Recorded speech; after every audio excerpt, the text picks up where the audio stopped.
আসসালামু আলাইকুম, ভালো আছেন? ওয়ালাইকুম আসসালাম। আলহামদুলিল্লাহ, আমি ভালো আছি। আপনি কেমন আছেন? আলহামদুলিল্লাহ আলা কুল্লি হাল। আমি আল্লাহর যেভাবে রাখছে আমি ভালো আছি। আল্লাহ যেভাবে রাখছে আমি ভালো আছি। আলহামদুলিল্লাহ, আপনার সাথে কথা বলে ভালো লাগলো। আপনার কি কোনো বিশেষ বিষয়ে জানার আগ্রহ আছে? অবশ্যই আমার অনেক কিছু জানার আগ্রহ আছে যা আপনার জ্ঞানের ভিতরে সীমিত। অবশ্যই, আমার জ্ঞানের পরিধি অনেক বিস্তৃত। আপনি কি কোনো নির্দিষ্ট বিষয়ে জানতে চান, নাকি আমি আমার কিছু আকর্ষণীয় তথ্য শেয়ার করব? না না না, আমি প্রশ্ন করব আপনাকে। অবশ্যই, আপনি প্রশ্ন করতে পারেন। আমি উত্তর দেওয়ার জন্য প্রস্তুত। পৃথিবী কি সত্যিই ধ্বংস হয়ে যাবে? বিজ্ঞানীরা মনে করেন পৃথিবী ধ্বংস হওয়ার সম্ভাবনা খুবই কম, তবে এর জন্য কয়েক বিলিয়ন বছর লাগতে পারে। আপনি কি এ বিষয়ে আরও কিছু জানতে চান? বিজ্ঞানীরা কি মনে করে? বিজ্ঞানীরা মনে করেন পৃথিবী ধ্বংস হওয়ার সম্ভাবনা খুবই কম, তবে এর জন্য কয়েক বিলিয়ন বছর লাগতে পারে। সূর্য যখন তার জ্বালানি শেষ করে ফেলবে, তখন এটি একটি লাল দানব তারকায় পরিণত হবে এবং পৃথিবীকে গ্রাস করবে। এর আগে পৃথিবীর তাপমাত্রা বাড়তে থাকবে এবং সমুদ্র শুকিয়ে যাবে। তবে এর আগে মানুষেরা হয়তো অন্য কোনো গ্রহে চলে যেতে পারবে। এটা কি আদৌ সম্ভব? হ্যাঁ, এটা সম্ভব, তবে এর জন্য কয়েক বিলিয়ন বছর লাগতে পারে। সূর্য যখন তার জ্বালানি শেষ করে ফেলবে, তখন এটি একটি লাল দানব তারকায় পরিণত হবে এবং পৃথিবীকে গ্রাস করবে। এর আগে পৃথিবীর তাপমাত্রা বাড়তে থাকবে এবং সমুদ্র শুকিয়ে যাবে। তবে এর আগে মানুষেরা হয়তো অন্য কোনো গ্রহে চলে যেতে পারবে। আচ্ছা, বর্তমান পরিস্থিতি লক্ষ্য করে দেখেন তো, আদৌ কি কয়েক বিলিয়ন বছর পরে মানে মানুষেরা অন্য গ্রহ চলে যেতে পারবে কি পারবে না? আপনি ঠিকই বলেছেন। বর্তমান পরিস্থিতিতে কয়েক বিলিয়ন বছর পরে মানুষের অন্য গ্রহে চলে যাওয়াটা বেশ কঠিন মনে হয়।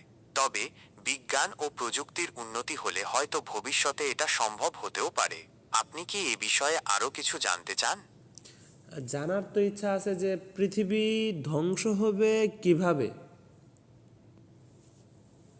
বিজ্ঞানীরা মনে করেন পৃথিবী ধ্বংস হওয়ার প্রধান কারণ হল সূর্যের পরিবর্তন। প্রায় 500 কোটি বছর পর সূর্য তার জ্বালানি শেষ করে লাল দানব তারকায় পরিণত হবে। এই সময় সূর্য আকারে এতটাই বড় হয়ে যাবে যে এটি বুধ, শুক্র এবং সম্ভবত পৃথিবী গ্রাস করবে। এছাড়াও আরও কিছু কারণ রয়েছে, যেমন: 1. গ্রহাণুর আঘাত। বড় আকারের গ্রহাণুর আঘাতে পৃথিবীতে ব্যাপক ধ্বংসযজ্ঞ হতে পারে। 2. সুপারভলকানো অগ্ন্যুৎপাত।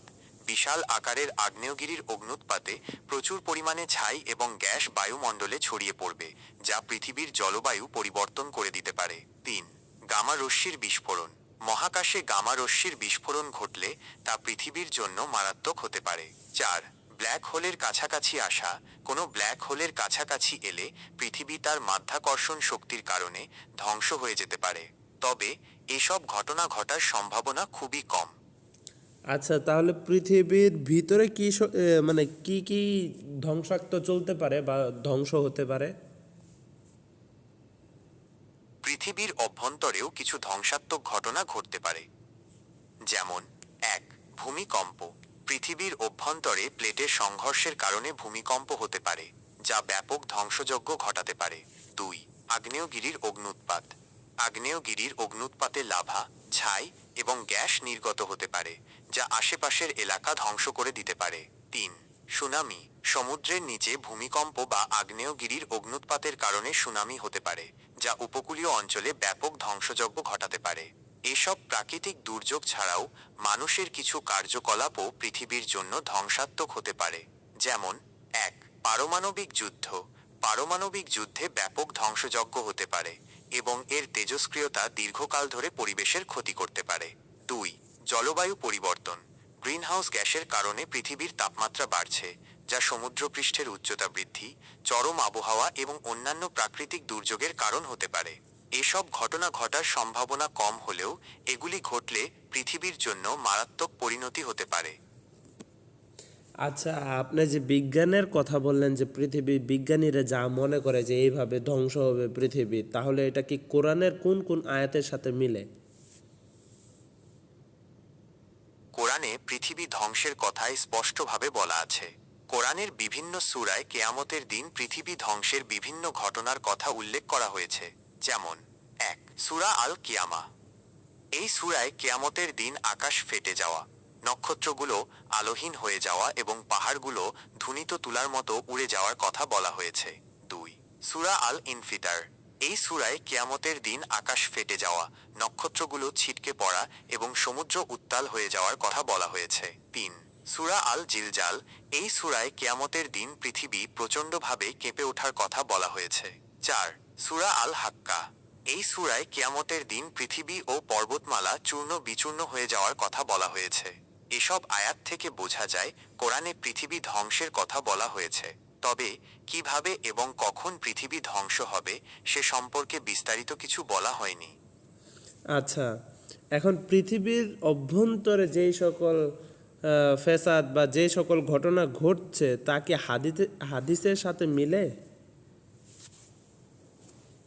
হাদিসে কেয়ামতের আগে বিভিন্ন ধরনের প্রাকৃতিক দুর্যোগ ও বিশৃঙ্খলার কথা বলা হয়েছে।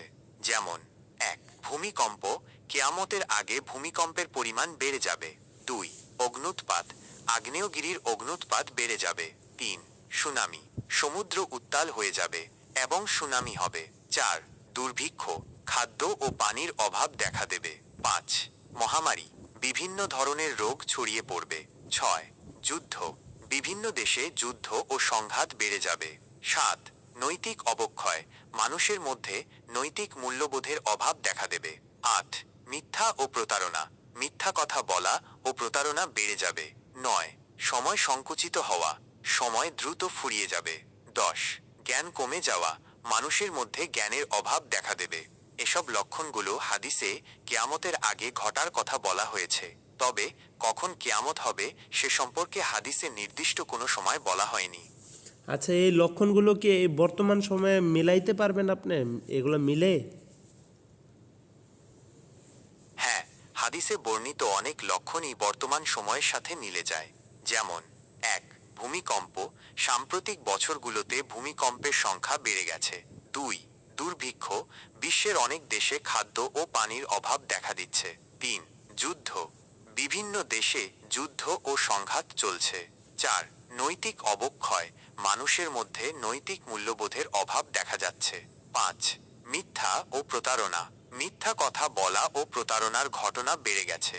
এসব লক্ষণগুলো হাদিসের সাথে মিলে যায়। তবে এর মানে এই নয় যে কেয়ামত খুব শীঘ্রই হবে। কেয়ামত কখন হবে তা একমাত্র আল্লাহই জানেন। যাক, শুনে খুশি হলাম। ভালো থাকবেন। ফি আমানিল্লাহ। আসসালামু আলাইকুম। ওয়ালাইকুম আসসালাম। আপনার সাথে কথা বলে ভালো লাগলো।